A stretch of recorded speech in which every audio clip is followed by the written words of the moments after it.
नीलगू पहाड़ों के बीच एक खामोशो वादी थी जहां सुबह की हवा में अजीब सी ठंडक बसी हुई थी। इसी वादी में एक छोटा सा गांव आबाद था, सादा, पुरसुकून और पुरस्रार। इस गांव में एक लड़की रहती थी, जरी।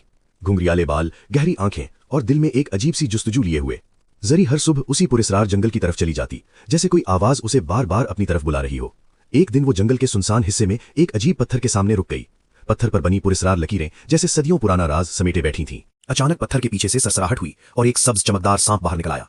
उसकी नीली आंखें ऐसे चमक रही थीं जैसे दो कैद सितारे। जरा न चीखी न भागी, दोनों बस एक दूसरे को देखते रहे, जैसे वो पहली बार नहीं, बहुत पुरानी पहचान हो। सांप ने अपनी दुम से मिट्टी पर लकीरें खींचना शुरू की। लकीरें मिलकर एक नक्शे में बदल गईं, एक ऐसे रास्ते की तरफ जो कभी कोई न जाता था। जरा नक्शे के इशारे पर उस ममनुआ हिस्से तक पहुंची। दरख्त स्याह थे, हवा भारी थी और फिजा में खौफ बिखरा हुआ था। मैदान के बीच एक टूटा हुआ सुतून खड़ा था जिसकी दरारों से नीली रोशनी फूट रही थी।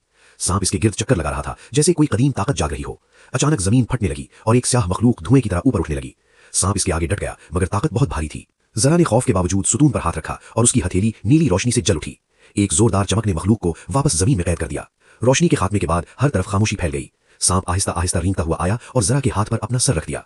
यूं एक लड़की और एक सांप के दरमियान एक ऐसा रिश्ता बना जो इंसानों और जानवरों की हद से बहुत आगे था।